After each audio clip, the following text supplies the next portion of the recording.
Бігло біле ведмежатко і натрапило на хатку. Гарна хатка із меду, вся у цукрі та меду. Дахом хатки не прибитий, а морозивом покритий. Стіни зроблені з млинців, а дверцятка з людянців.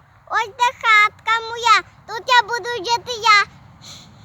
Ведмежатко так сказала, потім дах той облизало, поковтало всі млинці, посмоктало людянці, а тепер в сльозах сидить.